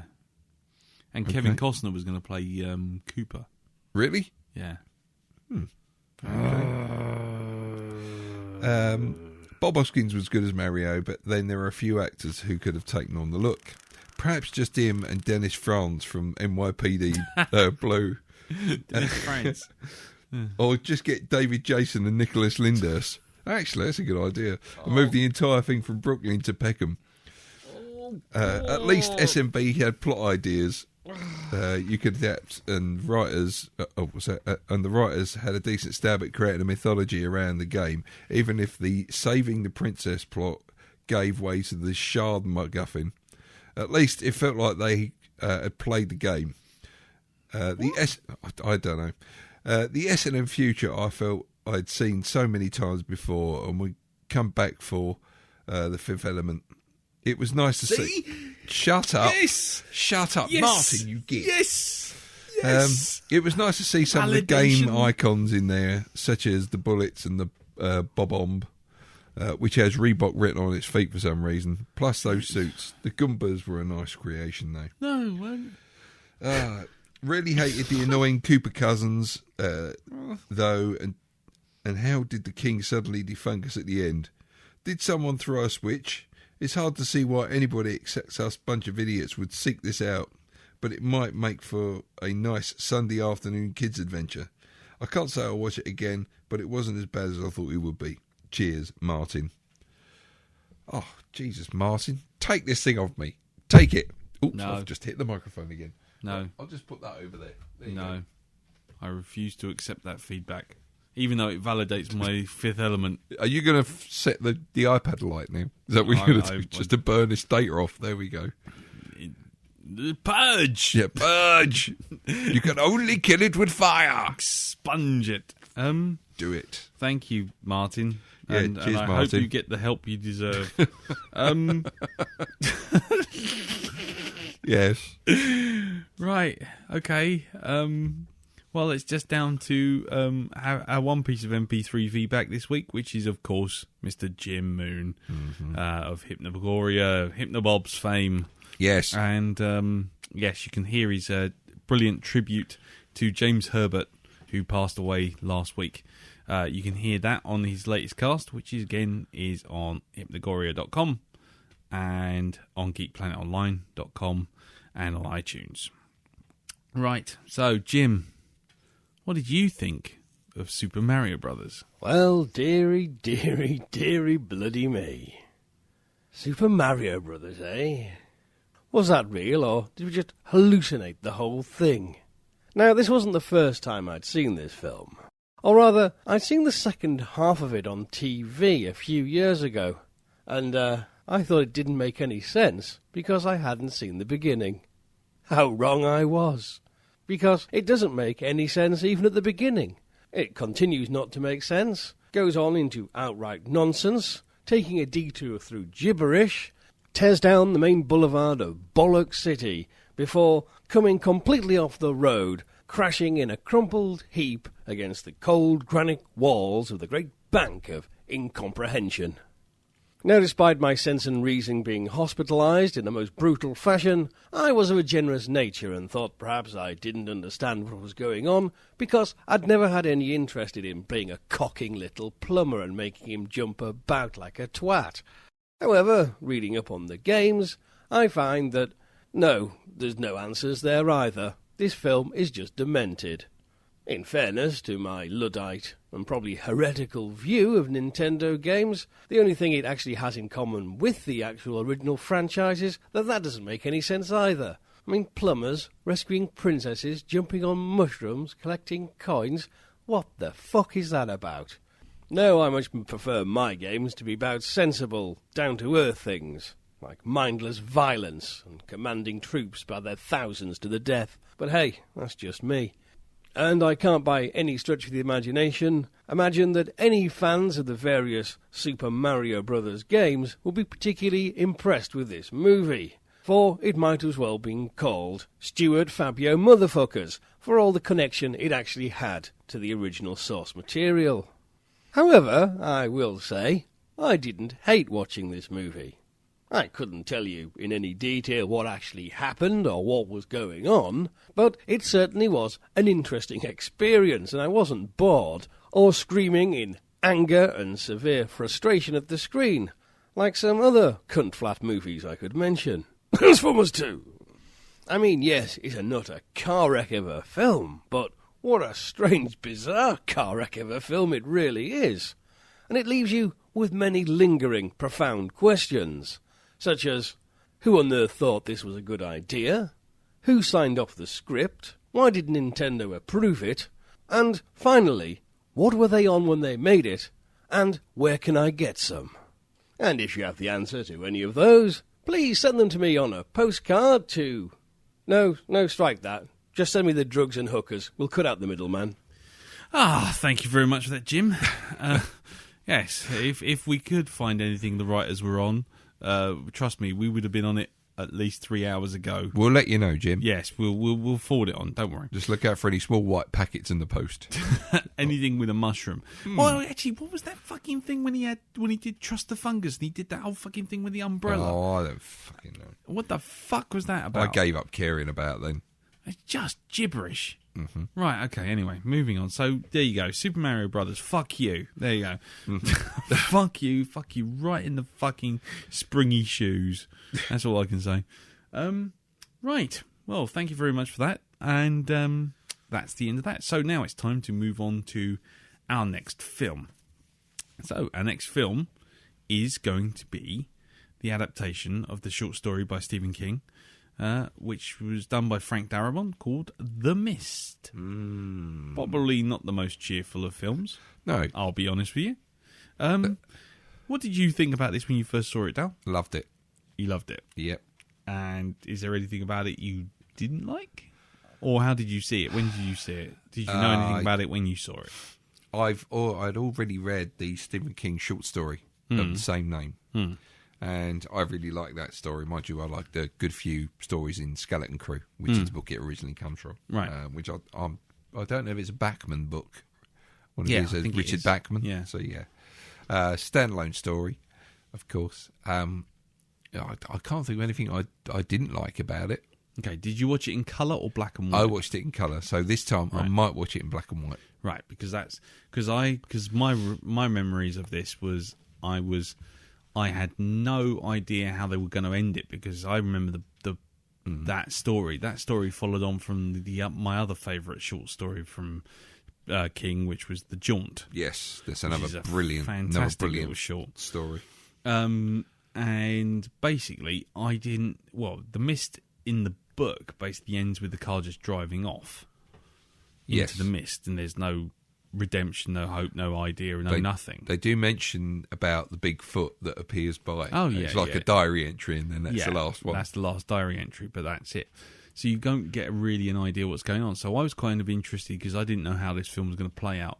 And I think, for me, the film's shock tactics and the way it ends probably contributed a lot to how I felt about it. Yeah. Because I just wasn't expecting it. Now, I really hope that I haven't watched it since. I haven't watched it since that original time. I did watch it in black and white on an imported DVD. Yeah. And, I'm really hoping this is going to hold up.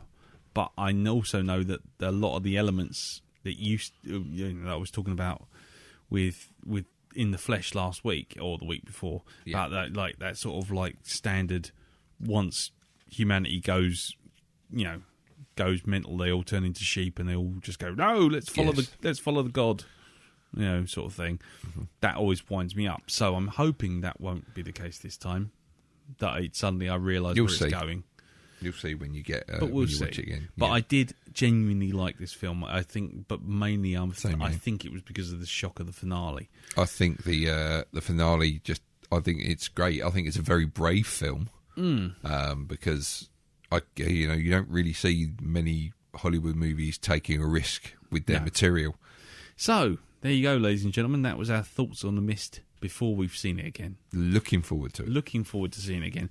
Next week, we will be on Skype. Yes. Because I'm going to be here, and you are going to be at your house, and Carol's going to be off Carol's going to be hunting elephants around Africa. There we go. Carol Metcalf, Elephant Hunter. Yes, like Alan Quatermain or something. Mm-hmm. Anyway, so yes. So she doesn't get a puncher thing. No. Well, actually, who knows? She might be an elephant puncher by the time she comes back. Okay, elephant puncher. An elephant. Yeah. So so next week, send your feedback in to Blackdog at Geek Planet Online, or get involved on the Facebook group, which is facebook.com/groups/the Blackdog Podcast. And we'll see you all next week. I might see if I can get Jim on this. Yeah, one. I think so. Since we're Skyping anyway, might as well go get him all in there. So we might. So Jim, if you're listening, we might be in contact very soon, because I think it'll be very interesting to hear different views on this one. I think so too. So there you go. So join us next week for The Mist, and thank you all for listening. Thank you, Darren. That's no problem. Making it through the evening, just about. And we shall see you all next week. And take care. Be safe, and see you soon. Goodbye. Bye. Now is the time to say goodbye. Goodbye. Now is the time to yield a sigh. Yield it. Now is the time to wend our way. Until we meet again some sunny day. Goodbye, we're leaving you, Skeletor. Goodbye, we met a fun good time. Goodbye, we're leaving you, Skeletor.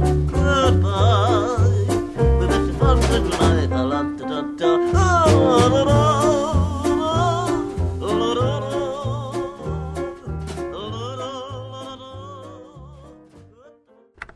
booth, Jack. No, I like it in here.